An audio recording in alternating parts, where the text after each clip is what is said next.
Hello, welcome to lesson 3, which is math mental and the second part of the BODMAS assessment. And it's week 2, Wednesday the 29th of April 2020. So we're going on to our math mental. So you can either have this sheet in front of you or you could have written it up in your book like this. Week 2, make sure your name's at the top so when you photograph it I can see it and put it in the right folder. Okay, so the time. So you guys did a pretty good job of that. So just have a look at the clock, have a look at the hour hand, what it's gone past, count round the minutes and write the time in for me. Okay, so 41.3, we've learnt that if we multiply by a 0, we jump the decimal place numbers over the decimal place for the number of zeros. But if we divide, we go to the right. So we're dividing by 10. There's 1 0, so we pick this number up and put it in behind the decimal point. So if we divide 41.3 by 10, because we've moved one number over, it's 4.10. Oh, sorry, 4.13. There's a 3 there. Okay, we're going to write 1,101,001. So I'm going to give you a minute to do that, and I'll write it as well. Remember, it's got 6 zeros, so 1,101,001. And write that down, pause me if you need to, and then there's the answer there. 1,101,001. Okay, so number 4, this is a bit of an algebra question here. They're saying that this side of the equation needs to equal this side of the equation. So 80 plus b needs to equal 60 times 2. So, okay, let's do this an easy way. Let's, instead of saying 60 times 2, let's go 6 times 2 or 6 plus 6. So that equals, and you can write it above the equation, 12, and then you add the 0 for 120. So what are you going to add to 80 to get to 120? 80, 100, 120, so we counted in 20s there. So 20, 40. So B equals 40. If a clock shows 9 o'clock, what is the size of the angle? Now we've done that before. Remember that we've talked about dividing a clock up into 4. And a circle's 360. So each one of these quarters is 90 degrees. So if it's 9 o'clock, where the big minute hand goes up to 12 and the hour hand goes to 9, what angle is that? And of course, I'll give you a chance to write that or give it a tick. And the answer is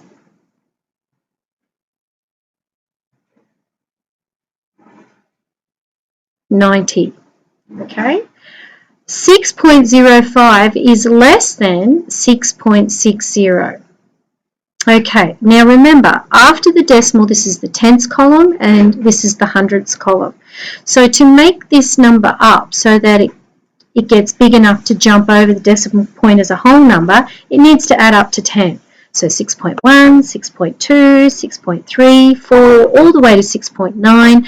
Once it turns 6.10, it jumps over the decimal and becomes a whole number, 7.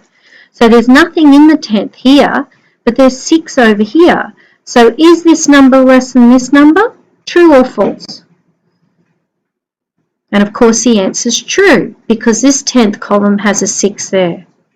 What is the radius of a circle if the diameter is 4 centimetres? Don't forget the diameter is from top to bottom, and the radius is only half. So if the diameter of the circle is 4 centimetres, what's the radius going to be? And it's going to be half of that. So make sure you write not just 2, but 2 centimetres. Measure this line. I guess that line's 1.5 centimetres. And if we're going to make it millimetres, there's 10 millimetres in every centimetre. So that would be 15 millimetres. Meaning of 4, or what value is 4 in 400,200? And of course, just because you're giving the meaning of the 4, you'd leave that 400,000, don't worry about the 2, and just make these zeros. So the answer is 400,000, and you'll have a lot of those questions in mathematics. So get on and do those because it will really help your maths. Which shape is similar? So you can circle them or tick them, and obviously it's the triangles. 40% of 80. Now we've been having these easy because we've been having 100%. So how are we going to work this out? So what we do is we times 40 by 80, and we put the whole thing over 100%. We divide by 100 to get our answer. So 4 times 8 is 32, and we have 2 zeros, so our answer is 3,200, and we put it over 100 and we divide by 100. 2 zeros here, 2 zeros here, we cancel them out, and the answer is 32 or $32. Okay, the next one is, we're up to how many diagonals, and it's actually a trapezoid, a pentagon with the slopey roof, the 2 sides sloping in the bottom, and we've done that before. That was in last week. So don't forget 1, 2, then you've got it coming down from the top, 3, 4, then going back up 5, and back up 6. Okay, 9 take away 0.9, so we've got a whole number of 9 and we're taking away 0.9. And this is number 13 if you want to number that in your book. Now the first thing is we're taking 9 away, so we've got to turn this into 9.0. So we cross that out and make it an 8. And then we have to take 9 off the other side. So 9 from that 10 is 1, so the answer is 8.1. Okay, and then 14, 6 goes into 126, or 126 divided by 6. And we do up our division sign, put 126 inside the box, and we put 6 on the outside of the box. 12 goes into 1, no, we have to do a 0. 6 goes into 1, no, do a 0. 6 goes into 12, yes it does twice. And 6 goes into 6 once, so the answer is 21. Number 15, we have a pattern and it's going up. So what we should be doing when we do these number patterns is writing our algebraic rule underneath. So 25 to 50 is going up by 25, 30, 35, 40, 45, 50, so 5, 10, 15, 20, 25, going up by 25. We know that for sure. So let's count, we can either count 25 up for 50 and add another 25, or we can count 25 back from 100. So you write the answer in there. And of course the answer is 75. And our algebraic rule would be plus 25. Okay, so a block of wood displaces 200 mils of water from a bucket. 200 mils. How many centimetres is the block? An object can only displace as much water as what there is area or surface on the object. So if there is 200 millilitres of water that is pushed out, then it must be a 200 centimetre block that is pushing the water out. I'll try and find a video of that and see if they can explain it. Round 8.13, is it 8.1 or 8.2? Okay, so we know that it's 8.1. So what we've got to do is we've got to look at the next number. Is that number 5 and less? Because if it is, then we'll round it to 8.1. If that number's 5 or over, we'll round it up to 8.2. So it's under 5, so we'll go 8.3. What's the lowest common denominator for 8 and 2? So in other words, what can both numbers go into? So 8 goes into 8 once. 2 goes into 8 4 times, so the lowest common denominator is 8. Okay, a regular hexagon has 9 centimetre sides. So a hexagon, as we know, a hex is 6. Try and draw one. If I can't draw one, I'll find a picture of one. 1, 2, 3, 4, 5, oh, that's the worst, 5, 6, it's not too bad, okay, and each side, a hexagon has 6 sides, is 9 centimetres, and we need to find the perimeter. So we go 6 plus 6 plus 6 plus 6 plus 6, 6 times, or we multiply 9 plus 9 plus 9 plus 9 6 times, or we multiply 9 by 6 and it gives us 54 centimetres. So the answer is 54. Okay, now how many 20-cent coins make up $5? Let's count how many 20-cent pieces in a dollar.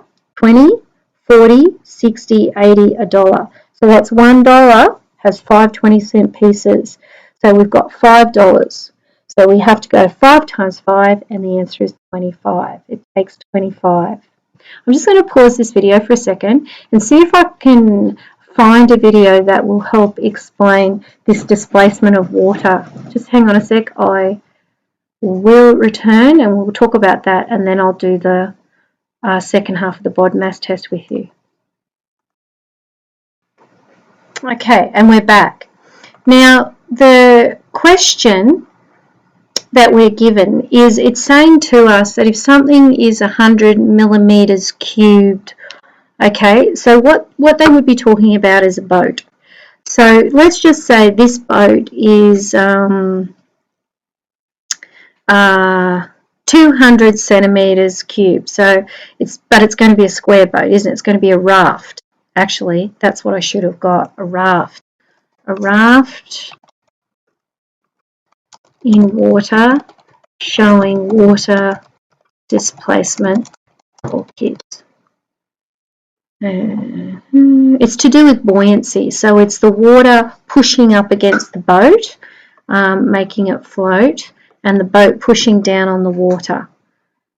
Okay, where's a good picture? Okay, so we'll use this raft here. So let's say that this raft, we go 1 meter by 1.5 meters. Let's just go 2 meters by 2 meters, okay? So 2 meters by 2 meters of this, it's flat, is pushing down on that much water. So as it's pushing down, it's displacing or spreading the water out. So it can only displace the water that is directly underneath it. So it has to be the same amount of water in milliliters as there are in width and length that's displacing it. Okay, so basically what it's saying, if I have a raft and it's this big and it's pushing down on that water, that is the only water underneath that's going to get spread out. And you can test it by filling up the sink or fill up a bowl, get a rubber or a ruler, put it underneath, and you'll see that the water underneath is the shape of the item that you put on top. That's what causes buoyancy, and also is the water being displaced by the item. So I hope that explains that a little bit more. Okay, let's move on to our second part of our BODMAS test. Sorry, it's a bit noisy here at the moment. Everybody's up cooking and doing things, so we'll go on to our question 3. So what we have here are 3 word problems. Oh, go back to where you're writing your assessment in your books if you are doing it. Try and keep this together, or continue on from this printed sheet if you have it. Okay, so question 3, we're going to read each word question and then we're going to write it as a number equation using BODMAS. So brackets, order of operation, division, multiplication, addition and subtraction, and you can write that on your page to remind you. You have to follow that rule, and I always write it too well and squash it in.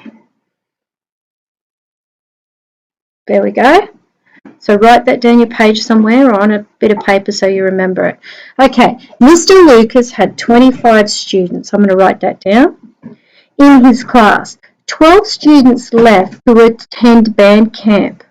Okay, so what happened to the 12? They left. So that must mean, what operation is it if they're leaving? And 4 were away sick. Okay, so then another 4 weren't there. So what operation would we use?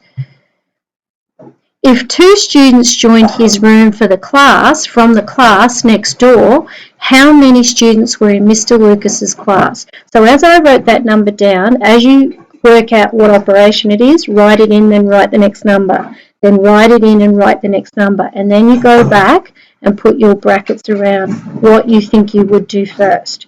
Let's read it again, and as we read it, you write it down. Mr. Lucas had 25 students in his class, 12 students left to attend band camp, and 4 were away sick.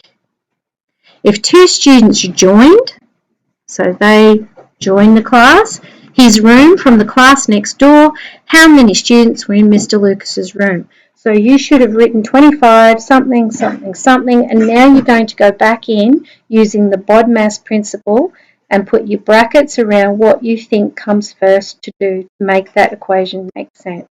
You can pause me further while you do it. Right, now the second equation, the same thing. As we read it, write it down. You may need to read it more than once or twice. Samantha had $23 in her purse. See, I'd write that down first. There we go. 23. And then I'd keep going. She spent $6 on lunch. So she spent that and found $5 while walking home. When she got home, she saw her sister had twice the amount of money as she did. How much money did her sister have? So the first time you write it down, don't think too much about it. Just think of the words that are being used and what the operation is, and then read it again. Make sure you've done it correctly, and then put your brackets in for what it is that you're doing, following BODMAS. Right, Jane had a collection of 43 trading cards. She received 3 more from a friend. She received those and accidentally destroyed 2. So she lost those 2. She halved the remaining cards with her brother. What do you need to do when you halve something? How many cards did her brother receive? So read through that again, just write it down from where to go, and then go back and put your brackets in where you think you need them to make sense. Okay, you can pause me while you fix that up. Alright, now we're on to question 4, and we're only going to do these 2 questions here today, and tomorrow we'll do this last box, and that's it. So tomorrow we'll do this box and this box. Okay, so now we're up to here, and what you've got to do is you've got to pick an addition, one of the operations, addition, subtraction, multiplication or division, and put it in these boxes, and we did this as a practice, to make it the equation get to these answers, okay? So what are you going to do to 3 to 6 and then to 2 to get to 20? So put your operations in there.